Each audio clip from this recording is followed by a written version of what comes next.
할렐루야. 사망 것을 이기시고 부활하신 주님의 은혜가 또 함께 예배로 나아가는 또 부활주일 예배로 하나님 앞에 예배하는 우리 사랑하는 모든 성도들의 삶과 우리의 모든 삶의 지경 가운데 또 가정 가운데 풍성이 넘치실 수 있기를 우리 주님의 이름으로 축복합니다.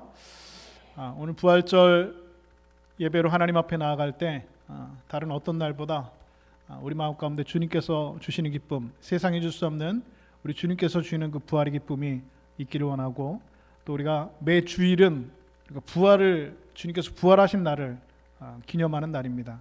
안식 후 첫날 주님께서 사망 것을 이기시고 무덤에서 부활하신 날을 우리는 매주 기억하고 또 기념하면서 함께 모여서 예배하는 것이 교회의 시작이었습니다. 오늘 하나님께서 우리에게 주시는 귀한 말씀을 통하여서 부활의 생명이 또 부활의 소망이 우리 가운데 충만하게 넘치시는 은혜가 있기를 우리 다시 한번 주님의 이름으로 축복합니다. 오늘은 기억하라 살아나셨느니라 라고 하는 말씀의 제목으로 하나님 말씀을 전하도록 하겠습니다. 기억하라 살아나셨느니라 라는 말씀의 제목이죠. 한 2주 전의 일입니다. 3월 24일인데요 미국의 뉴욕에 라콰디아 공항에 착륙하던 그 에어 캐나다 그 비행기가 공항에 착륙하다가 공항에 있던 그 소방차, 긴급 소방차와 이 충돌하면서 큰 사고가 일어난 적이 있습니다. 이 사고로 인해서 조종사가 2명이 그 자리에서 사망을 하였고, 비행기 앞부분이 사진에서 보는 것처럼 크게 파손이 되었습니다. 소방차와 충돌을 했으니까 그 비행기 앞부분이 이렇게 크게 사고가 났고, 또 조종석이 앞에 있었기 때문에 조종사들이 목숨을 잃게 되었다는 것이죠. 근데 놀라운 것은 그 당시 조종사 바로 뒤에 앉아있던 여자 승무원이 하나 있었는데요. 그 여자 승무원의 이름이 솔랑주 트랑블레이라고 하는 승무원이 있었는데, 이분이 그 좌석에 같이 이제 랜딩 중이었기 때문에 그 벨트를 하고 비행기 좌석에 그대로 이제 묶여 있었는데, 이 사고가 났는데 조종사들은 다 그 자리에서 사망을 했는데 이 여자 승무원은 그 자리에서 이제 튕겨져 나갔다는 겁니다. 그래서 공항 활주로 튕겨져 나갔는데도 전혀 상처를 입지 않고, 어디 한 군데 깨어지거나 멍이 들거나 찢어지거나 전혀 상처를 입지 않고 깨끗하게 그 자리에서 생존하게 되었다는 것이죠. 그래서 제가 너무나 신기해가지고 그 솔랑조 트랑블레라고 하는 그 승무원의 그 기록을 한번 찾아봤습니다. 인터넷에서 찾아봤더니 외국의 그 사이트 중에서 사고 당시에 곧장 그 비행기에서 웃음을 띠면서 사진을 찍은 그 여자 승무원의 얼굴을 확인하면서 저도 깜짝 놀랐습니다. 그 당시 모든 그 미국의 언론들이 이 사고를 보도하면서, 야, 어떻게 이런 일이 있을 수 있냐, 사람들이 이렇게 많이 다치고 조종사는 그 자리에서 다 죽고 다쳤는데 어떻게 같은 자리에 앉아 있었던 그 여자 승무원은 어떻게 털끝 하나 다치지 않고 이렇게 살아날 수 있냐, 이거 기적 같은 일이다라고 이야기했다는 것이죠. 여러분, 이런 사건들, 이런 기적 같은 일들을 우리가 어떻게 설명할 수 있을까? 이성적으로, 논리적으로, 합리적으로, 그리고 과학적으로 어떻게 이렇게 다른 사람은 다 죽어나는 자리에서 혼자 이렇게 살아날 수 있을까? 우리가 어떻게 설명할 수 있겠냐라고 하는 것이죠.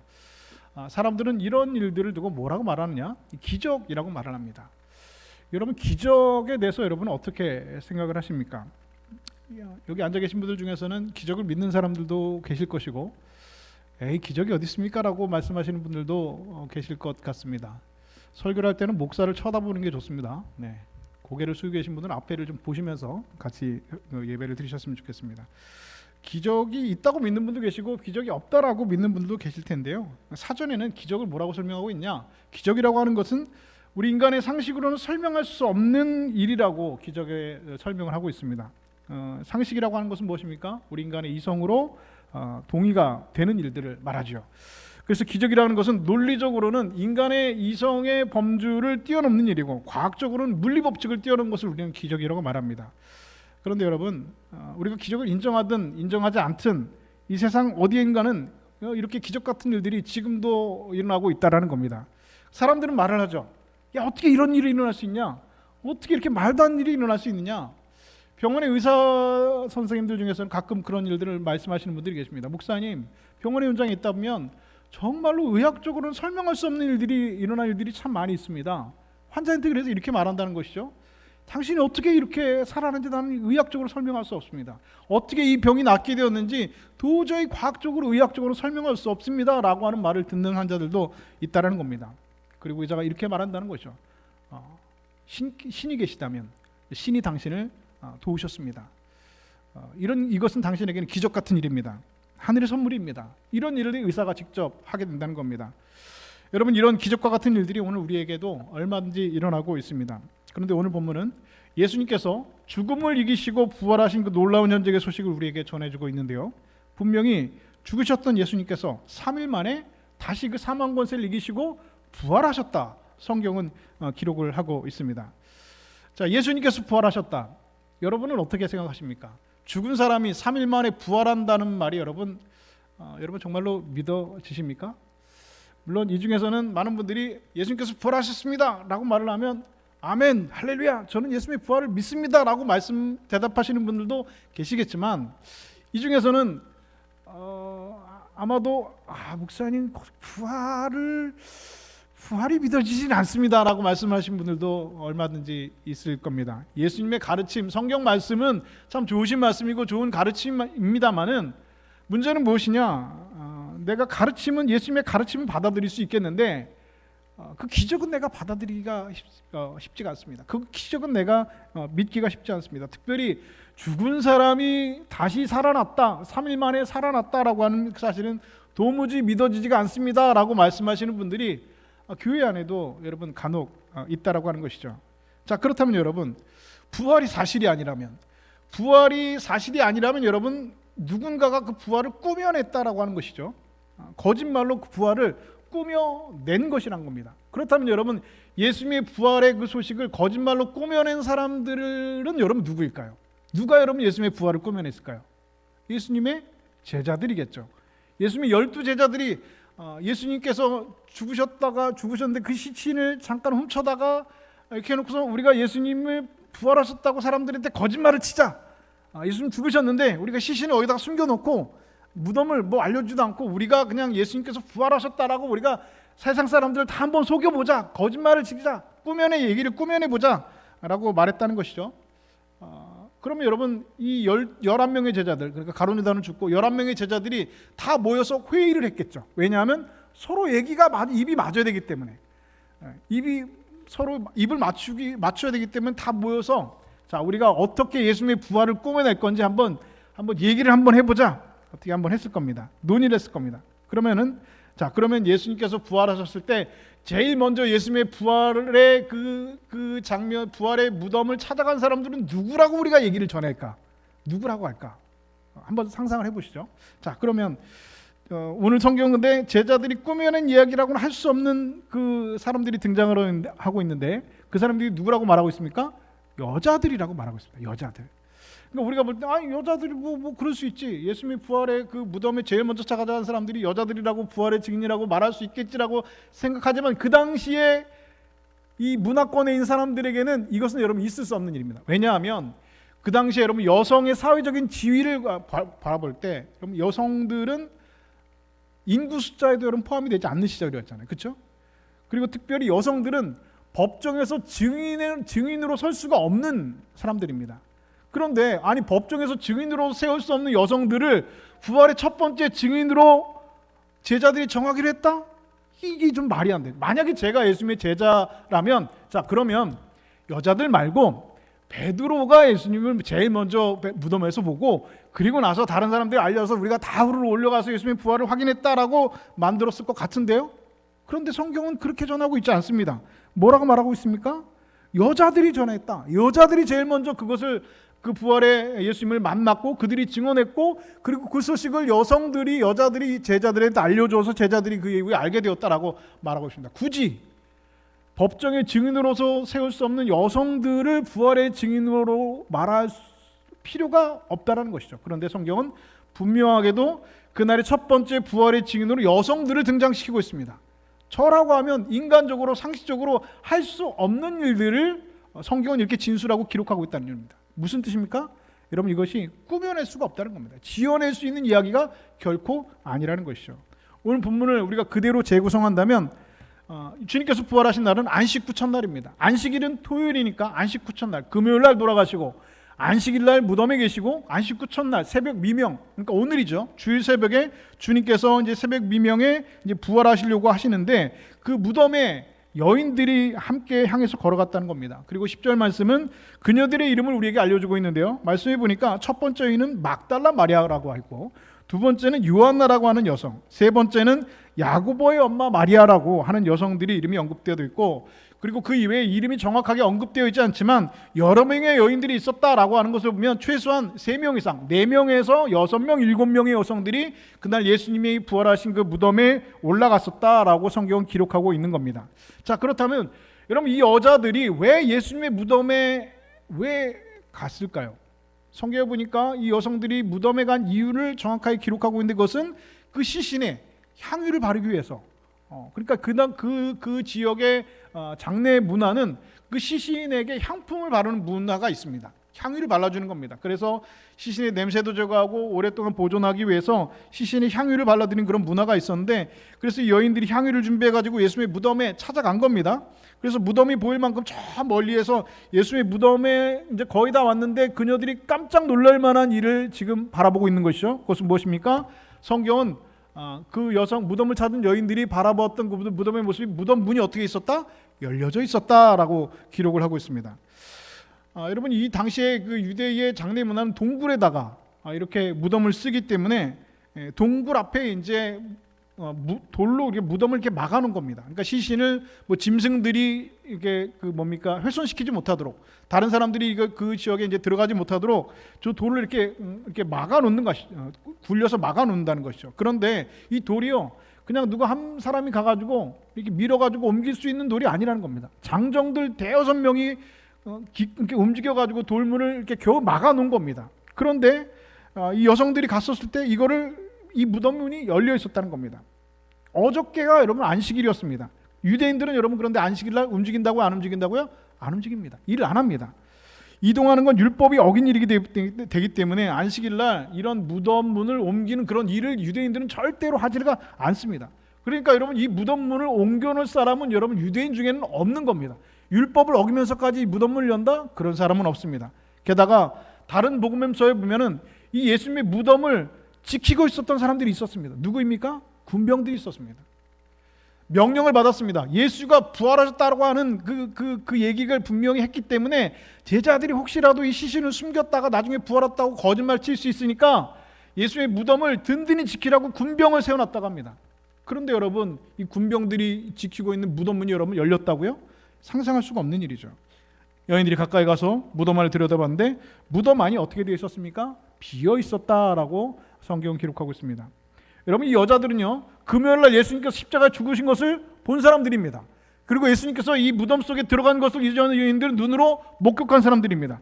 분명히 금요일날 예수님께서 이 무덤 속에 들어간 것을 봤습니다. 그런데 가서 안식 후 첫날 새벽에 가서 보니까 예수님이 있다고요? 없다고요? 없다는 겁니다. 빈 무덤입니다. 더 이상한 것은 예수님을 몸에 쌌던 세마포가 따로 놓여 있고, 그리고 얼굴을 감쌌던 수건도 그대로 있었다라고 기록을 하고 있습니다. 저도 몰랐는데요. 얼마 전에 저희 아버지 이제 돌아가신 다음에 그때 보니까 이게 시신에 이제 몸을 이제 이렇게 싸지 않습니까? 이렇게 다 이렇게 꽁꽁 싸맵니다. 그리고 나서 얼굴도 이렇게 싸매더라고요. 그러니까 이 유대의 관습도 시신을 무덤에다가 넣을 때 그냥 갖다가 넣는 것이 아니라, 관에다가 넣는 것이 아니라 세마포로 온 몸을 다 감쌉니다. 감싸고 얼굴은 따로 싸는 이렇게 수건이 있다는 겁니다. 그런데 가서 보니까 시신은 없고 뭐만 있다고요? 몸을 쌌던 세마포와 얼굴을 쌌던 수건은 있다는 겁니다. 그러면 여러분, 상식적으로 생각해 볼 때 군병들이 지키고 있고, 그리고 돌문을 그렇게 굴려서 가져가서 예수님의 시신들을 제자들이 그렇게 훔쳐가야 했다고 한다면, 여러분, 그 급한 상황 가운데 그냥 세마포로 싼 채로 그 시신을 들고 가지, 그걸 일일이 거기서 시신을 벗겨가지고 이걸 벗기고 수건도 벗기고 세마포도 벗겨서 알몸만 가지고 여러분 훔쳐간다고요? 이러면 있을 수가 없는 일이죠. 상상할 수가 없는 일입니다. 상식에서 여러분 벗어나는 일입니다. 그러니까 분명히 이것은 여러분 도난의 흔적이 아니라 여러분 부활의 흔적이라는 겁니다. 여인들이 바로 그 첫 장면을 이렇게 목격한 것이죠. 이 부활의 첫 장면을 여인들이 함께 목격하고 나서 반응은 어떻습니까? 우리 같았으면, 제가 만약에 이 여인처럼 부활의 장면을 여러분 목격했으면 여러분 뭐 어떻게 여러분 반응하겠습니까? 아유 할렐루야, 예수님 부활하셨네. 아, 예수님 말씀하신 대로 진짜 부활하셨네. 아멘 할렐루야, 우리 주님 말씀하신 대로 정말 부활하셨네. 야 빨리 사진 찍어 하면서 여러분 그 앞에서 여러분 카메라 꺼냈겠죠. 기뻐하고 환호성을 질렀을 겁니다. 마치 이 여인들처럼 환호성을 질렀을 겁니다. 할렐루야, 예수님 부활하셨네. 여러분 그렇지 않아요? 예수님 정말 말씀하신 대로 부활하셨으니까. 그런데 오늘 성경은 뭐라고 기록하고 있습니까? 이 여인들이 기뻐하고 뛰었다고요? 할렐루야 했다고요? 아니요. 근심하고 울었다라고 기록을 하고 있습니다. 여러분 아이러니컬하죠. 이해가 안 되죠. 아니 왜 이 기쁨의 현장에서 여러분 이 여인들이 울고 있습니까? 왜 이 축제의 현장에서 여러분 왜 근심하고 있습니까? 왜 이 생명의 현장에서 이 여인들은 여러분 다 죽어가고 있습니까? 이유가 도대체 무엇입니까? 첫 번째 이유는 이 여인들은 예수님의 시신을 누군가가 훔쳐갔다라고 생각했기 때문입니다. 그리고 더 근본적으로는 이 여인들은 예수님께서 부활하셨다는 것을 믿었다고요? 안 믿었다고요? 안 믿었다는 거예요. 그러니까 예수님께서 부활하신 그 부활의 현장에 갔던 그 여인들, 그 몇 명의 여인들조차도 예수님께서 정말로 부활하셨다는 것을 믿지 못했다는 겁니다. 그러니까 이 여인들은 근심하고 슬퍼했다는 것이죠. 그러니까 천사가 나타나서 이렇게 그 여인들에게 말했다는 겁니다. 누가복음 24장 5절부터 6절까지 말씀, 우리 한 목소리 한번 다시 한번 읽어볼까요? 함께 있습니다. 시작. 어찌하여 살아있는 자를 죽은 자들 가운데서 찾느냐? 여기 계시지 않고 살아나셨느니라. 아멘. 천사가 말하죠. 뭐라고 말합니까? 예수님 여기 없다라는 겁니다. 무슨 뜻입니까? 예수님의 시신을 누가 가져갔다는 말입니까? 그게 아닙니다. 예수님이 살아계시 계신 분이기 때문에 무덤에 있을 수가 없다라는 말이죠. 여러분 무덤에 여러분 누가 있는 겁니까? 죽은 사람이 있는 겁니다. 그런데 주님께서는 지금 죽은 사람이 아니라 사망 권세를 이기시고 부활하신 살아나신 분이기 때문에 무덤에 있을 수가 없다라고 지금 천사들은 말하고 있는 겁니다. 여기에 안 계시다는 말은 살아나신 분은 왜 무덤에 찾느냐? 살아있는 사람을 왜 이 죽음의 현장인 무덤에 찾느냐라고 하는 말이죠. 말이 안 된다는 것이죠. 죽은 사람을 찾는다면 얼마든지 무덤에 찾아도 되지만 예수님께서는 부활하셨는데, 그분은 말씀하신 대로 살아계셨는데 부활하셨는데 왜 죽은 자들을 왜 무덤에서 찾고 있느냐라고 천사들은 말하고 있는 겁니다. 여러분 이 천사들은 논리적으로 이성적으로 여자들을 여러분 설득하려고 하지 않습니다. 다만 뭐라고 말합니까? 예수님의 부활을 그대로 선포하고 있습니다. 6절부터 7절 말씀도 우리 함께 읽어볼까요? 함께 있습니다. 시작. 갈릴리에 계실 때에 너희에게 어떻게 말씀하셨는지를 기억하라. 이르기를 인자가 죄인의 손에 넘겨져 십자가에 못 박히고 제3일에 다시 살아나야 하리라 하셨느니라. 아멘.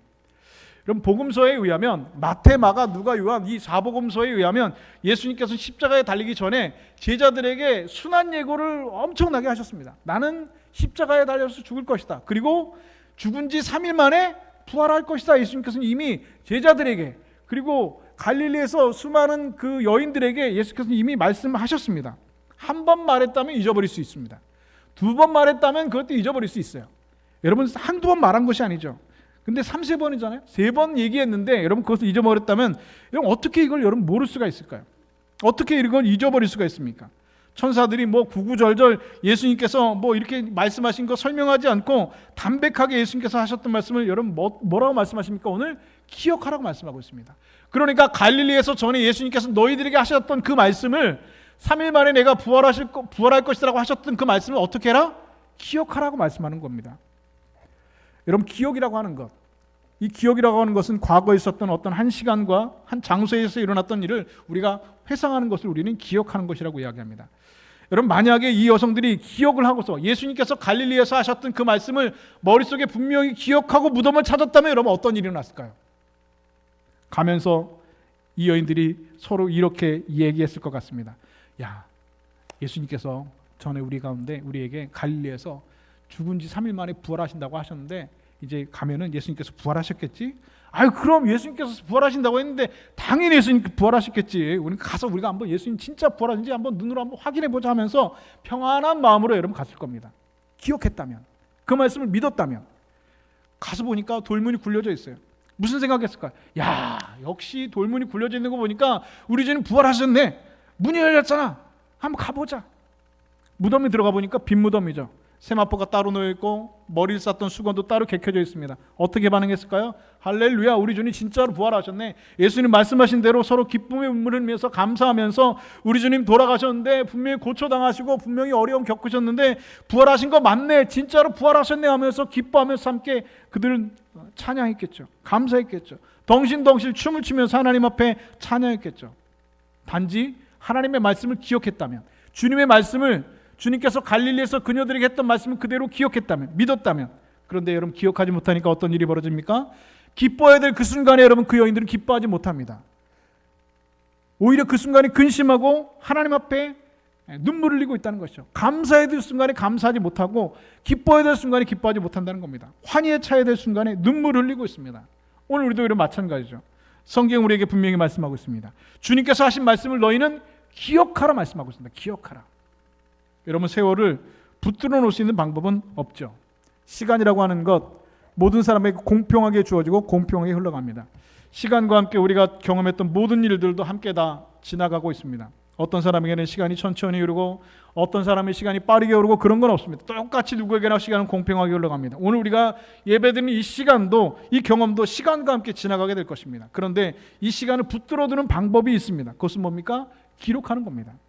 특정한 사건을 기록하는 겁니다. 문자로 기록하거나 요즘 같은 시대는 여러분 사진으로 찍어서 이런 것을 기억하는 것이죠. 그래서 여러분 이 기록이라고 하는 것은요, 우리를 그 특정한 장소로 여러분 데려갑니다. 그 장소, 그 기분, 그 느낌으로 우리를 데리고 갑니다. 아, 그때 그랬었지. 그때 우리 가족이 그랬었지. 아, 우리 애가 태어났을 때 그때 이렇게 참 이뻤었지 하면서 그때의 기억으로 여러분을 되돌려 놓는다는 것이죠. 여러분 기록 말고 여러분 더 좋은 방법이 있습니까? 뭡니까? 사진 찍는 겁니다. 확실하죠. 스마트폰으로 여러분 사진을, 영상을 찍어 놓는 거 더 좋은 방법입니다. 작년에 아버지가 돌아가셨는데 그 가끔 이렇게 보면 아버지가 살아계실 때 사진을 보면은요, 그때 아버지가 제 기억 속에는 여러분 살아나는 겁니다. 돌아가셨는데 다시 살아나는 겁니다. 가슴 속에서 살아나는 것이죠.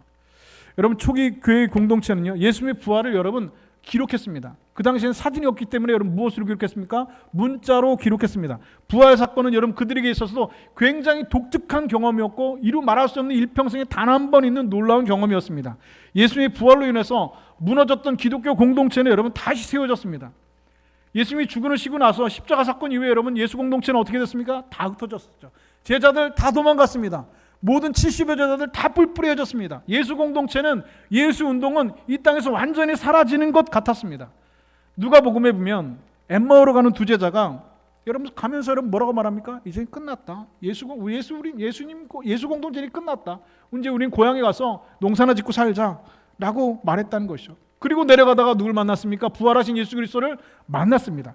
그리고 그들의 삶의 방향이 바뀌었죠. 그들은 그 밤에 부활하신 예수님을 만나고 나서 다시 몸을 돌려서 예루살렘을 향했습니다. 가서 보니까 예루살렘에 부활하신 예수님 만났던 성도들이 모여 있다는 겁니다. 너도 예수님 만났냐? 나도 만났다.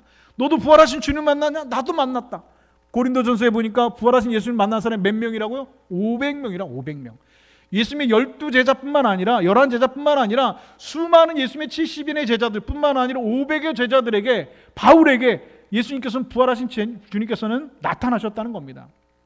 그리고 그 부활하신 예수님께서 그 제자들, 그 모든 예수님의 부활을 경험했던 사람들이 예루살렘에 모여서 나도 부활하신 주님 만났어. 나도 만났어. 나는 여기서 만났어. 나는 저기서 만났어.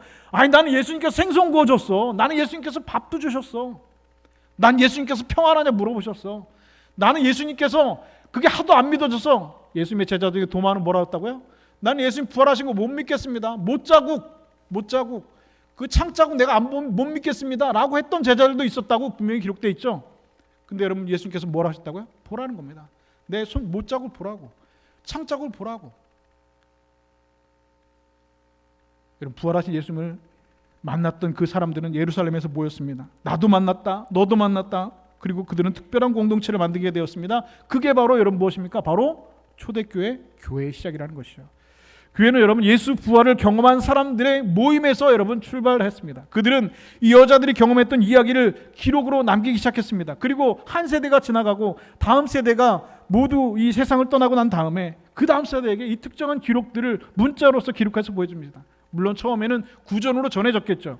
이야기를 들려줬습니다. 그리고 성경은 기록한 성경으로 우리에게 말씀하고 있습니다. 그날 예수님께서 십자가에 돌아가시고 안식 후 첫날 새벽 미명에 예수님께서 부활하셨는데 그 부활의 증인은 여자들의 이름은 누구였고 그리고 제자들에게 전해줬고 그리고 엠마오에 가는 제자들에게 전해줬고 수많은 바울에게와 그리고 수많은 예수님의 500의 형제들에게 동시에 나타나시고 그분은 말씀하시고 식사도 하시고 창자국과 못자국을 보여주셨다. 그러면서 기독교의 공동체는 예수 부활을 기억하고 기념하는 회상하는 공동체로 여러분 이 땅 가운데 굳게 2000년 동안 여러분 세워지게 된 줄로 믿습니다. 여러분 오늘 우리는 2026년도 부활절을 기념하고 있습니다. 예수님의 부활은 2000년 전에 일어난 역사적인 사건입니다. 예수님이 돌아가시고 3일째 되던 날 예수님은 죽음을 이기시고 부활하셨습니다. 그리고 기독교는 예수님이 부활 때문에 여러분 생겨난 종교입니다. 예수님이 죽음으로 십자가로 끝났다고 한다면 여러분 기독교라고 하는 종교는 이 세상에 여러분 존재할 수가 없습니다. 기독교가 존재하는 이유 자체가 예수 부활 때문이기 때문이죠. 그래서 부활은 기독교인이 지키고 기념해야 될 가장 여러분 큰 기념해야 될 큰 절기 중에 하나라는 것입니다. 여러분 이 부활 신앙이라고 하는 것은 우리를 어떻게 만들어줍니까? 우리를 새롭게 만들어주고 우리를 누구보다도 강하게 만들어줍니다. 핍박이 오고 박해가 오고 우리를 믿음이 흔들게 하는 여러 가지 삶의 시험과 어려움 순간 속에서 우리 부활의 신앙에 있었던 우리 믿음의 선배들은 믿음을 지켰고 신앙을 지켜냈습니다. 무엇 때문이었습니까? 단 한 가지 부활 신앙을 여러분 믿었기 때문입니다. 예수 그리스도께서 사망 권세를 이기시고 부활하신 것처럼 나도 죽음 이후에 나도 사망 권세를 이기시고 다시 부활하셔서 천국에서 다시 눈을 뜨게 될 것이라는 그 부활 신앙을 그들은 굳게 믿었기 때문에 여러분 그들은 죽음을 이겨낼 수 있었고 수많은 핍박을 이겨낼 수 있었다는 사실을 여러분 믿음으로 고백하실 수 있기를 주님의 이름으로 축복합니다. 제가 졸업한 장로신학대학교 강의동의 이름은 소양관입니다. 주기철 목사님의 호가 소양, 예수의 어린 양 소양이기 때문에 여러분 소양관입니다. 그분이 지었던 그분의 손주 중에 주승중이라고 하는 분이 계신데 제가 대학원에 다닐 때에 설교학 교수님으로 계셨다가 지금은 이제 그 인천에 있는 그 주한장로교회 이제 목사님으로 이제 담임 목사님으로 부임하고 계신데 그때 이제 제가 입학하고는 얼마 되지 않아서 주승준 교수님이 신입생 오리엔테이션 때 직접 본인들이 삼촌한테 들었던 이야기를 이 신입생들한테 해주는 이야기를 집회를 하면서 제가 직접 들었던 얘기입니다. 주기철 목사님이 신사참배 반대하고 감옥에서 온갖 고초를 당하고 고문을 당하고 가서 사모님이 가서 면회를 해보니까 손톱이 다 빠져 있더라는 거예요. 고문을 해가지고. 그런데 나는 예수를 안 믿는다라고 한마디만 하면 풀려나는데 그 말을 못해서 그 고초를 겪습니다. 나는 신사참배를 반대한다. 그 말 때문에 여러분 감옥에 갇혀 있고 손발톱이 다 빠져 있다는 것이죠. 그런데 한참 지난 다음에 일본 경찰들이 주기철 목사님을 차에 태우고 목사님 이제 오랫동안 감옥에서 고생을 하셨으니까 근데 집에다 모셔다 드리겠습니다. 그러니까 얼른 차에 타죠. 알겠다고. 차에 타고 가고 있는데 가다가 서울에 있는 신사 앞에 잠깐 차를 세우더래요. 그들이 운전사가 옆에 있는 형사가 뒤를 돌고 목사님 저기 보면 신사가 있는데 일본 신사가 있는데 뭐 다른 사람들 아무도 안 보니까 창문 요만큼만 열고 창문 요만큼 열고 거기 신사에다가 목만 한번 까딱하면 집에 보내드리겠습니다. 목만 한번 까딱하면 집에 보내드리겠습니다. 여러분 같으면 어떠실 것 같아요? 감옥에 예수 믿는다는 것 때문에 신사 참배 반대한다는 것 때문에 여러분 옥고를 치르고 손발톱이 다 뽑히고 여러분 모진 고문을 당하고 목사 면직당하고 집 사택에는 대못이 박혔습니다.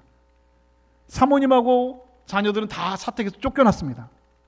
그런데 지금 여기다가 문만 요만큼 열고 아무도 안 보여요. 내가 지금 까딱했는지 아무도 몰라요. 아무도 모르니까 문 요만큼 창문 열고 목만 한번 까딱하면 집에 보내드리겠습니다. 뭐라고 여러분 하실 것 같아요? 저 같은 그냥 까딱할 것 같아요. 정말로 아무도 모르잖아요. 그리고 나중에 회개하면 되잖아요. 회개하면 주님 내가 그때 내 가정도 있고 애들도 있고 애들 주님 뭡니까? 애들 다 집에 쫓겨나고 사택에 다 대못 박히고 저 손발 다 이 정도 했으면 됐잖아요. 주님 이 정도 했으면 할 만큼 했잖아요. 나중에 회개하면 되잖아요. 저는 그래서 까딱하고 갑시다 그럴 것 같아요. 솔직하게 근데 주기철 목사님 그걸 못했다는 거예요. 거기서 다시 가자고, 형무소로 가자고.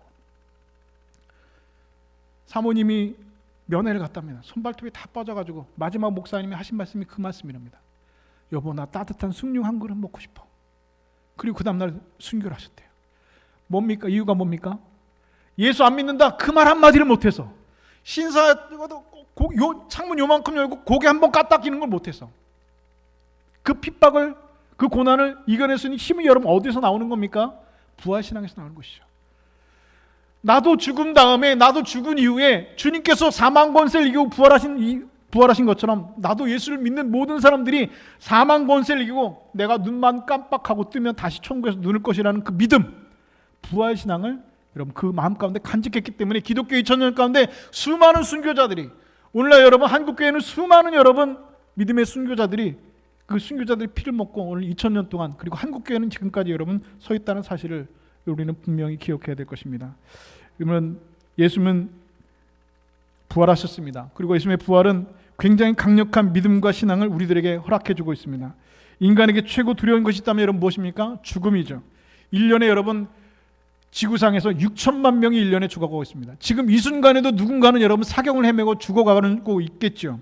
죽음은 우연적인 사건이 아니라 우리 모두에게 필연적인 사건으로 다가옵니다. 어떤 사람은 조금 빨리, 조금 늦게 다가올 뿐이죠.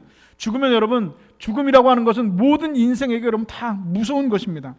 왜냐하면 죽음이라고 하는 것은 우리에게 모든 것을 빼앗아가기 때문입니다. 돈이 얼마나 많이 있는지 모르지만 수백조를 가지고 있어도 여러분 죽으면 어떻게 됩니까? 다 여러분 끝나는 겁니다. 엄청난 권세를 가지고 있죠. 죽으면 끝납니다. 박사학위가 10개가 있어도 여러분 미안하지만 죽으면 끝나는 것입니다. 죽음을 맞이하는 순간 우리들은 그래서 슬퍼합니다. 가족들은 다 슬퍼하죠. 죽음 우리를 갈라놓기 때문에 그런 겁니다. 그래서 어떤 철학자는 말하지 않습니까? 죽음은 인간에게 존재론적으로 불안감을 가져다 준다. 왜 두렵습니까? 왜 불안합니까? 죽을까 봐 두려운 겁니다. 죽음이 두려운 겁니다. 죽음이 그렇게 무서운 겁니다. 그런데요, 여러분 부활신앙은 우리를 어떻게 만듭니까? 죽음을 뛰어넘게 하는 겁니다. 부활신앙은 우리에게 두려움을 뛰어넘게 합니다. 부활신앙은 우리에게 여러분 불안함을 뛰어넘게 하는 겁니다. 예수님이 죽이시고 죽음을 이기시고 부활하셨다면 성경은 예수 안에 있는 그리스도인들도, 예수를 믿는 그리스도인들도 부활하게 될 것이라고 그렇게 믿고 성경을 이렇게 선언하고, 그것을 믿는 사람들이 역사 위에 여러분 오늘날 여러분 2000년의 교회 역사는 쓰여지고 있다는 사실을 믿으시는 여러분 되실 수 있기를 주님의 이름으로 축복합니다. 이런 부활은요, 머리로 이해하는 게 여러분 결코 아닙니다. 이성적으로, 상식적으로, 과학적으로 증명됐기 때문에 내가 이해하는 것이 결코 아닙니다. 그것은 여러분 신앙이 아닙니다. 그것은 지식이죠. 신앙은 무엇입니까? 받아들이는 겁니다. 이해의 영역이 아니라 여러분 신앙의 영역입니다. 예수 부활을 믿음으로 받아들이시는 여러분 되실 수 있기를 주님의 이름으로 축복합니다. 여러분 부활절 아침에 가장 먼저 올릴 설교는 사람의 설교가 아니었습니다. 천사의 설교였습니다. 천사는 무덤 문 앞에서 울고 있는 여인들에게 이렇게 말씀하였습니다. 어찌하여 살아있는 자를 죽은 자 가운데서 찾느냐? 여기 계시지 않고 그는 살아나셨느니라 천사는 말씀했습니다. 그리고 계속해서 천사가 말씀하고 있는 한 가지 선포는 무엇입니까? 너는 기억하라는 겁니다. 무엇을 기억하라는 겁니까? 갈릴리에서 너희에게 어떻게 말씀하셨는지, 3일 만에 어떻게 부활하시고 말씀하신 것을 기억하라는 겁니다. 여인들은 빈무덤 앞에 서 있었는데도 기뻐하지 못했던 이유는 증거가 없어서가 아닙니다. 말씀을 잊고 있었기 때문입니다. 말씀을 기억하지 못했기 때문입니다. 부활의 현장에 서 있었지만 기억하지 못하니 울며 근심하며 그 자리에 서 있었다는 것이죠. 오늘 우리도 여러분 마찬가지죠. 삶이 무겁고 마음이 흔들리고 현실이 무덤처럼 차갑게 보일 때가 여러분 얼마든지 있습니다. 예수 믿는 것 때문에 손해보고, 예수 믿는다는 것 때문에 여러분 고통당하고, 예수 믿는다는 것 때문에 여러분 이루 말할 수 없는 어려움을 당할 때가 여러분 분명히 있습니다.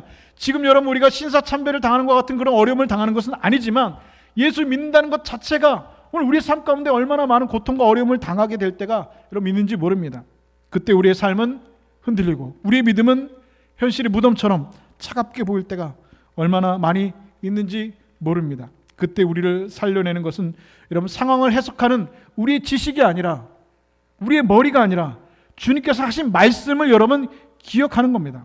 천사는 오늘 우리에게 분명하게 말씀하고 있죠. 기억하라, 살아나셨느니라. 할렐루야. 주님의 말씀을 기억하는 겁니다. 갈릴리에서 너에게 뭐라고 말씀하셨는지, 내가 십자가에서 죽고 3일 만에 부활하실 것이라는 그 말씀을 너희는 반드시 기억하고 살아나셨다라는 말씀을 천사는 선포하고 있습니다. 설명이 길지도 않습니다. 단 한마디였습니다. 기억하라, 살아나셨느니라. 오늘 우리의 삶에도 무덤과 같은 자리가 얼마든지 있습니다. 아니 지금 무덤과 같은 자리에서 여러분 절망 가운데 근심하고 울고 있는 자들이 여러분 있을 수 있습니다. 이유가 무엇입니까? 예수님의 부활을 온전히 믿기 못하기 때문이죠. 예수님께서 나를 믿는 자는 죽어도 살겠고 그리고 천국에서 영원한 생명을 누리게 될 것이다. 그 영생을 누리게 될 것이다. 그 말씀이 믿어지지 않으니 여러분 우리는 무덤 속에 있는 것입니다. 주님의 말씀이 기억나지 않으니 믿어지지 않으니 여러분 그 기쁨의 현장에서 그 생명의 현장에서 부활의 현장에서 여러분 근심하며 눈물 흘리는 것이죠. 그러나 그 여인들도 그 제자들도 그 모든 성도들도 부활하신 예수님을 만나고 나서 그들은 교회를 세웠고 그리고 그 믿음의 공동체는 2000년의 오늘까지 여러분 순교자들의 피를 먹고 오늘까지 여러분 자라게 되었습니다. 성도 여러분, 무덤의 정적보다 천사의 선언이 여러분 가운데 크게 더 들리실 수 있기를 주님의 이름으로 축복합니다. 그는 여기 계시지 않고 살아나셨느니라. 그러므로 여러분 기억하시기 바랍니다. 우리 주님께서는 죽음에 머무르지 않으셨습니다. 사망 권세를 이기시고 말씀하신 대로 살아나시고 주님께서는 분명히 기억하라 살아나셨느니라 우리가 말씀하셨습니다. 우리 모두가 이 말씀 붙들고 절망의 자리에서 무덤 같은 두려움의 자리에서 우리의 삶의 불안함의 자리에서 다시 일어나시고 회복되셔서 부활하신 주님과 함께 다시 우리의 믿음의 자리로 우리 저 천국을 향하여서 우리 믿음의 자리들을 믿음의 경주들을 끝까지 승리하며 살아가시는 은혜의 백성들, 승리의 백성들 다 되실 수 있기를 우리 주님의 이름으로 간절히 축원드립니다.